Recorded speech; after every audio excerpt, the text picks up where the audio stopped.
Alors Stéphane, bonjour. Eh bien, tu viens d'arriver au CES de Las Vegas. Alors Stéphane Gervais, donc le responsable innovation du groupe Lacroix, qu'on accompagne depuis de nombreuses années, qu'on connaît depuis de nombreuses années. Alors le CES, enfin, ça y est, en réel. Alors tu vas nous parler un petit peu justement de l'innovation, l'innovation au sein du groupe Lacroix. Alors Stéphane, comment ça se passe le CES? Alors bonjour à tous, merci Alan. Effectivement, CS le retour, alors retour très très spécial hein, avec beaucoup d'annulations de Oui. grandes sociétés, mais quand même beaucoup de monde, beaucoup de sociétés, notamment françaises, qui viennent participer.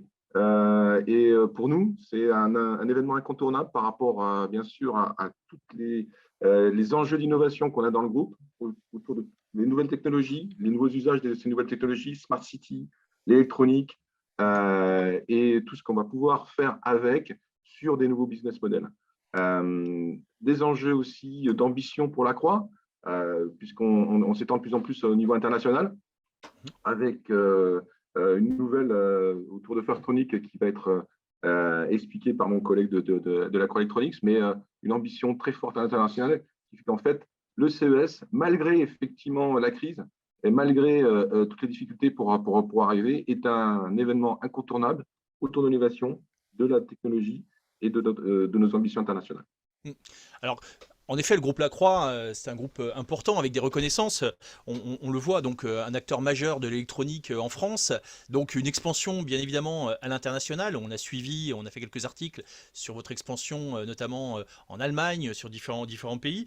On a parlé aussi de prix internationaux qui ont été récompensés donc sur la scène donc du Smart Pole en l'occurrence. Donc tout un tas de reconnaissances. Donc aujourd'hui, le marché américain, comment un leader français peut s'implanter face aux mastodontes américains et surtout mastodontes de l'Asie. Donc comment se positionner? Donc tu viens de parler de Firstronic, donc on va en parler après avec Stéphane, mais l'innovation, le cœur de l'innovation du groupe Lacroix, toujours rechercher des nouveaux concepts. Comment vous avancez? Alors, effectivement, on avance sur l'innovation, bien sûr, il faut être innovant, il faut avoir des offres uniques, il faut être capable aussi d'allier nouvelles technologies avec nouveaux usages pour adresser les besoins d'aujourd'hui, mais aussi surtout les besoins de demain. Donc ça, c'est la partie effectivement qu'on connaît un petit peu de mieux en mieux autour de l'IoT notamment, avec ce qu'on a fait par exemple sur l'IoT Continuum pour pouvoir aller plus loin, plus vite autour de l'adoption de l'IoT, mais pas que. On a aussi pas mal de choses sur l'intelligence artificielle, mais aussi pouvoir s'installer et s'implanter dans les pays et dans les marchés en fait qui sont en pleine expansion pour nous. Et le marché, un des marchés que l'on a bien identifié, c'est l'Amérique du Nord et notamment les États-Unis, d'où aussi le fait d'être implanté localement pour produire aussi localement, pour mieux adresser ces marchés nord-américains, donc l'Acro Electronics avec Firstronic, mais on a aussi des activités qui vont commencer à augmenter sur tout ce qui est City, donc tout ce qui est Smart City et autres avec l'Acroix City et la partie environnement autour des réseaux d'eau Mhm. et du Smart Grid. D'accord. Alors Stéphane Gendreau, toi aussi, donc tu es à Las Vegas avec notre ami Stéphane Gervais. Donc alors tu t'implantes principalement autour de Firstronic. Ah, il faut que Stéphane se mette sur. Voilà, merci. Firstronic. Donc, Firstronic, on va en parler un petit peu, puisque c'est une histoire qui est assez Ouais, je t'entends existante avec plus. le groupe Lacroix, hein. C'est un EMS, notamment plutôt orienté vers le monde de l'automobile, hein. Donc, participation majoritaire maintenant du groupe Lacroix dans cet acteur. Alors, Stéphane, pour toi, alors, Firstronic, est-ce que tu peux nous expliquer un petit peu la stratégie du groupe Lacroix avec Firstronic? Oui, bien sûr. Alors, donc, on est en train de parler ici là, de l'activité sous-traitance électronique hein, du groupe Lacroix, l'activité Electronics, qui a un historique principalement en zone IMIA. Hein, on a une usine en France euh, qu'on est en train de finir en termes de construction. On va transférer dans l'ancienne usine vers la nouvelle très prochainement. Euh, on a une usine en Allemagne, une en Pologne, une en Tunisie. Moi, j'ai rejoint l'entreprise il y a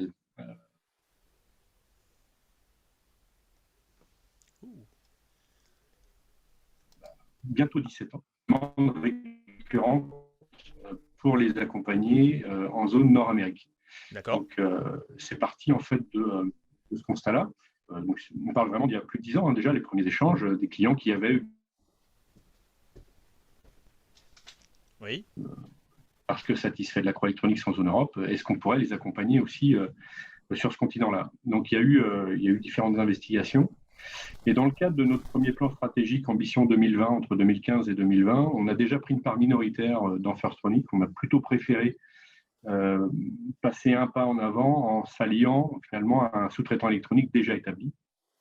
Donc Firstronic est basé dans le Michigan à Grand Rapids et au Mexique à Juarez. Et depuis 2017, finalement, on a déjà commencé à engager des échanges de collaboration.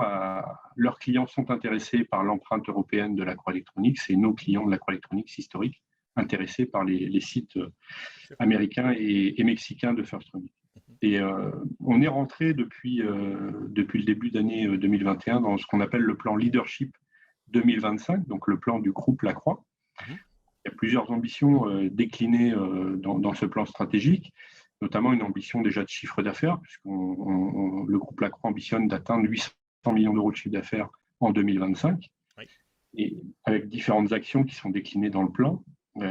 Et notamment, il y a une action au travers de l'expansion internationale et du développement de notre activité en Europe et en Nord-Amérique. Donc, on souhaite établir, pour le dire plus simplement, on souhaite établir trois marchés qu'on appelle nous domestiques. Un marché domestique pour le groupe Lacroix, c'est un marché où on va retrouver les trois activités, électronique, environnement et City.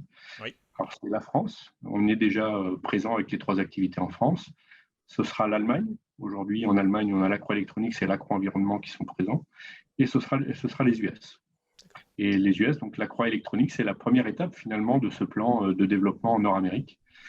Une étape significative parce que l'acquisition de Firstronic, dont on a fait le signing pour l'instant, serait la plus grosse acquisition du groupe Lacroix.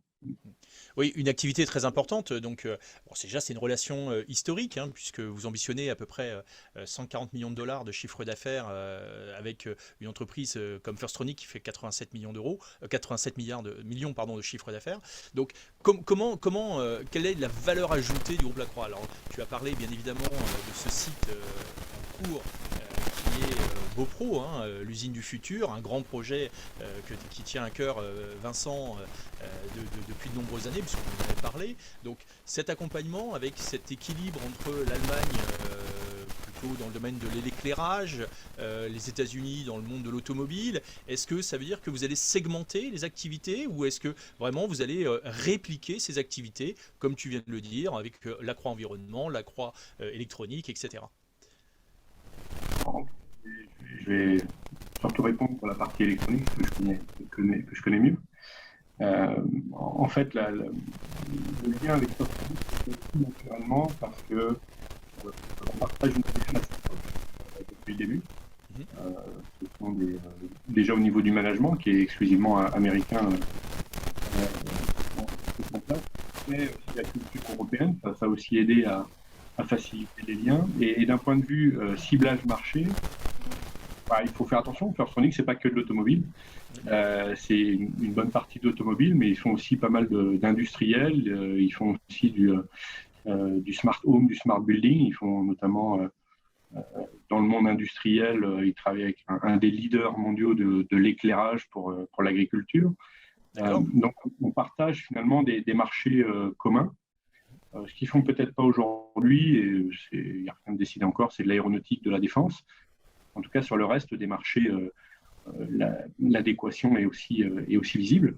Donc notre volonté, finalement, c'est de continuer en Europe de déployer ces marchés qui sont nos marchés historiques, hein, l'automobile, en suivant les tendances de la mobilité, de l'autonome, connecté, de plus en plus de